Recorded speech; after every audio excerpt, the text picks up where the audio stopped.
Chapter 24. Flesh as Food. The diet appointed man in the beginning did not include animal food. Not till after the flood, when every green thing on the earth had been destroyed, did man receive permission to eat flesh. In choosing man's food in Eden, the Lord showed what was the best diet. In the choice made for Israel, he taught the same lesson. He brought the Israelites out of Egypt and undertook their training that they might be a people for his own possession. Through them, he desired to bless and teach the world. He provided them with the food best adapted for this purpose. Not flesh, but manna, the bread of heaven. It was only because of their discontent and their murmuring for the flesh pots of Egypt that animal food was granted them, and this only for a short time. Its use brought disease and death to thousands. Yet the restriction to a non-flesh diet was never heartily accepted. It continued to be the cause of discontent and murmuring, open or secret, and it was not made permanent. Upon their settlement in Canaan, the Israelites were permitted the use of animal food, but under careful restrictions, which tended to lessen the evil results. The use of swine's flesh was prohibited, as also of other animals and of birds and fish whose flesh was pronounced unclean. Of the meats permitted, the eating of the fat and the blood was strictly forbidden.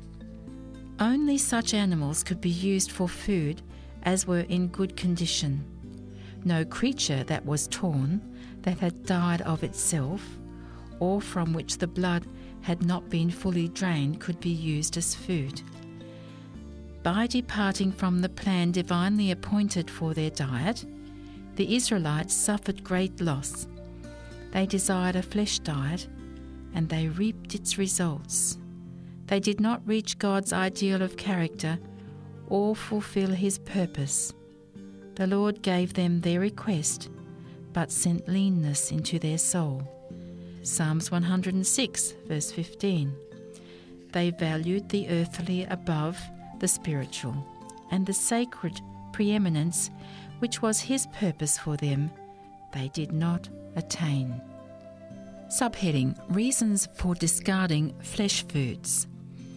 Those who eat flesh are but eating grains and vegetables second hand. For the animal receives from these things the nutrition that produces growth. The life that was in the grains and vegetables passes into the eater.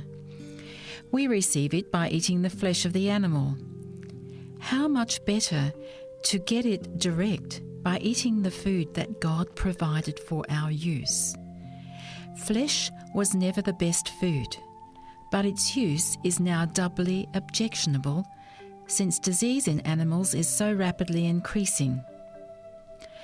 Those who use flesh foods know little about what they are eating.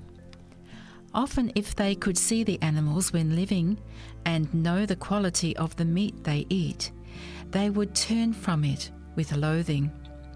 People are continually eating flesh that is filled with tuberculosis and cancerous germs. Tuberculosis, cancer, and other fatal diseases are thus communicated to the body. The tissues of the swine swarm with parasites. Of the swine, God says, "It is unclean for you to eat. You shall not eat of their flesh, nor touch their dead carcasses." Deuteronomy 14, verse 8. This command was given because swine's flesh is unfit for food. Swine are scavengers, and this is the only use they were intended to serve. Never, under any circumstances, was their flesh to be eaten by human beings. It is impossible for the flesh of any living creature to be wholesome when filth is its natural element, and when it feeds on every detestable thing. Often animals are taken to market and sold for food when they are so diseased that their owners fear to keep them any longer. And some of the process of fattening them for market produces disease. Shut away from the light and pure air, breathing the atmosphere of filthy stables, perhaps fattening on decaying food, the entire body soon becomes contaminated with foul matter.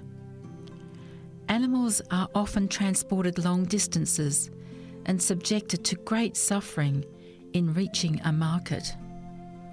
Taken from the green pastures and travelling for weary miles over the hot, dusty roads, or crowded into filthy cars, feverish and exhausted, often for many hours deprived of food and water, the poor creatures are driven to their death, that human beings may feast on their carcasses. In many places, fish become so contaminated by the filth on which they feed as to be a cause of disease. This is especially the case when the fish come in contact with the sewage of large cities. The fish that are fed on the contents of the drains may pass into distant waters and may be caught where the water is pure and fresh. Thus, when used as food, they bring disease and death on those who do not suspect the danger.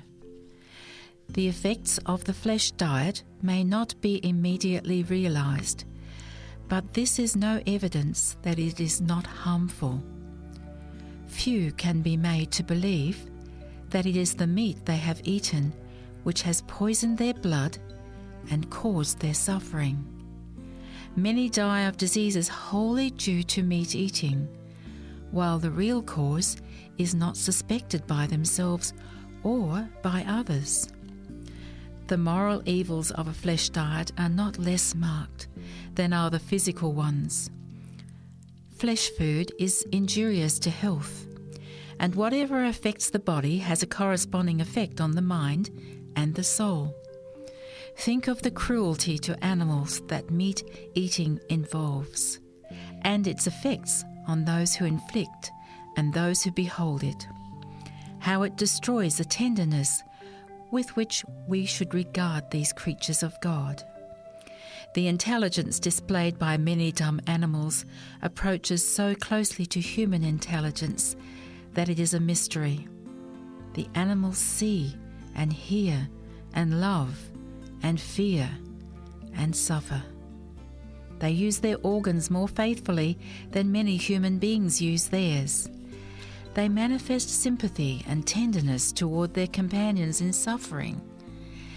Many animals show an affection for those who have charge of them, far superior to the affection shown by some of the human race.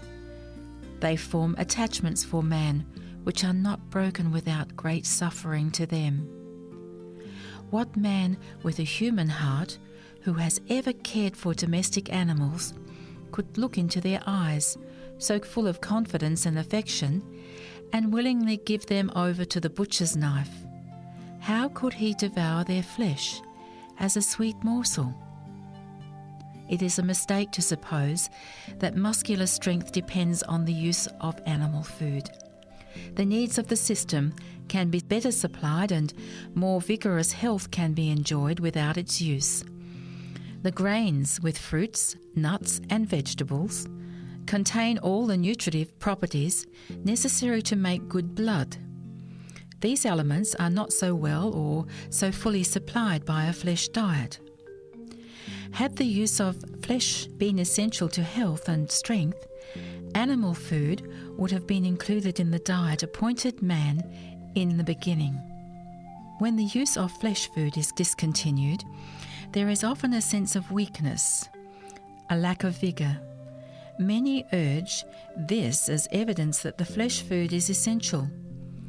But it is because foods of this class are stimulating, because they fever the blood and excite the nerves, that they are so missed.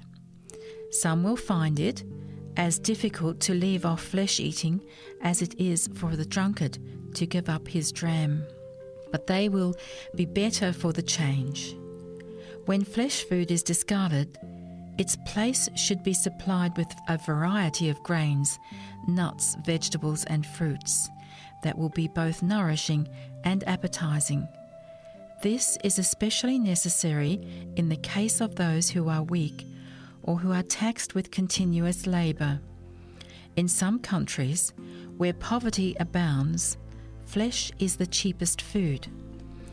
Under these circumstances, the change will be made with greater difficulty, but it can be effected. We should, however, consider the situation of the people and the power of lifelong habit, and should be careful not to urge even right ideas unduly. None should be urged to make the change abruptly. The place of meat should be supplied with wholesome foods that are inexpensive. In this matter, very much depends on the cook. With care and skill, dishes may be prepared that will be both nutritious and appetizing, and will, to a great degree, take the place of flesh food. In all cases, educate the conscience, enlist the will, supply good, wholesome food, and the change will be readily made, and the demand for flesh will soon cease. Is it not time that all should aim to dispense with flesh foods? How can those who are seeking to become pure, refined and holy, that they may have the companionship of heavenly angels, continue to use as food anything that has so harmful effect on both soul and body? How can they take the life of God's creatures, that they may consume the flesh as a luxury?